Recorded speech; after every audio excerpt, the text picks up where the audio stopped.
Assalamualaikum warahmatullahi wabarakatuh. Selamat pagi anak-anak. Berjumpa lagi dengan pembelajaran bahasa Indonesia. Kali ini pembelajaran bahasa Indonesia pertemuan ke-7. Tugas yang pertemuan kelima, ke-6. Bagi kalian yang belum mengumpulkan, segera mengumpulkan. Karena apa? Dalam pembelajaran kalian harus selalu mengerjakan tugas. Itu biar kalian bisa mengikuti pembelajaran berikutnya. Kali ini pembelajaran bahasa Indonesia akan mempelajari tentang menemukan struktur dan kaidah berita.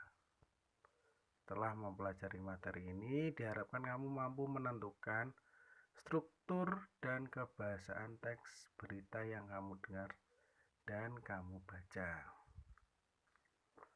Yang pertama, struktur berita. Kalian bisa melihat kembali berita yang pernah kalian baca dari berbagai sumber. Itu mempunyai struktur atau susunannya. Teks tersebut dibagi menjadi dua bagian. Informasi yang penting dan informasi yang tidak penting atau kurang penting. Informasi penting disebut juga dengan pokok-pokok informasi atau unsur-unsur berita, yaitu hal yang utama pada berita. Biasanya pokok-pokok informasi dirangkum dengan menggunakan rumus 5W+1H atau adik Simba. Ingat apa, di mana, siapa, mengapa, bagaimana. Keenam pertanyaan itu lazim ditempatkan di bagian awal yang kemudian sering disebut sebagai unsur-unsur berita. Bisa saja dalam penyajiannya berupa apanya dulu, kapannya dulu, bagaimananya dulu. Biasanya pada paragraf 1 atau 2. Kalau kalian lihat itu bisa masuk dalam kepala berita atau lead. Yang pertama, yang awal biasanya itu berupa kepala berita. Berikutnya tubuh berita. Dan yang terakhir adalah ekor berita. Yaitu informasinya biasanya kurang penting di bagian ekor. Jadi, struktur berita susunannya mengerucut ke bawah. Yang penting paling atas, paling depan, paling awal, kemudian berkurang menjadi kurang penting, dan yang terakhir tidak penting, hanya sekedar uraian atau perinciannya. Jadi sifatnya cenderung tidak penting. Kepala berita itu biasanya pokok-pokok beritanya pada awal.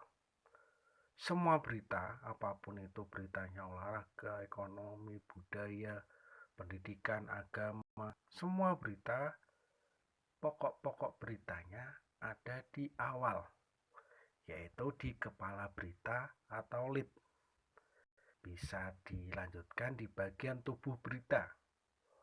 Nah, informasi yang penting tadi biasanya mengacu pada pertanyaan 5W+1H atau adik Simba. Ekor hanya uraian yang dirasakan kurang penting atau sebagai informasi tambahan. Paham?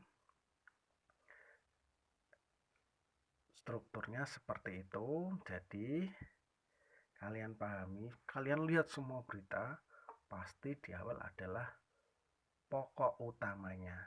Unsur-unsur berita yang ada di awal berita, bukan di akhir berita. Ya.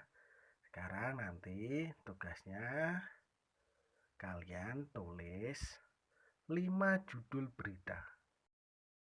Berita apapun boleh kalian tulis judulnya saja. Judul berita apapun bisa dari surat kabar, koran, media cetak, media elektronik dari TV, dari internet, Google, ataupun YouTube, ataupun kalian mau membuat judul berita sendiri. Oke, boleh. Kalian belajar menulis, membuat judul beritanya saja. Ya, judul beritanya saja yang menarik kalian tulis di situ 5 saja. Dan 1, pilih judul berita tersebut dan kemudian tuliskan lead atau kepala beritanya. Di antara 5 tadi, pilih 1 judul beritamu dan kemudian cari kepala beritanya atau tulis kepala beritanya atau lead bagian paling atas, bagian informasi penting, bagian unsur-unsur berita, bagian pokok berita. Cuma lead saja, yaitu kepala beritanya saja. Tidak usah tubuh berita. Pasti nanti kalian akan tahu. Kalau tidak kepala berita, pasti di bawahnya itu adalah tubuh berita. Kalau di bagian akhir, pasti itu yang namanya ekor berita. Itu saja tugasnya. Saya kira cukup mudah. Kalian nanti cepat dikerjakan, cepat dikirimkan ke saya. Jangan diolor-olor waktunya, nanti tidak selesai dan menumpuk tugas dengan pelajaran yang lain. Kalau tidak paham, bisa kalian tanyakan langsung ke saya. Sekian, terima kasih. Wassalamualaikum warahmatullahi wabarakatuh.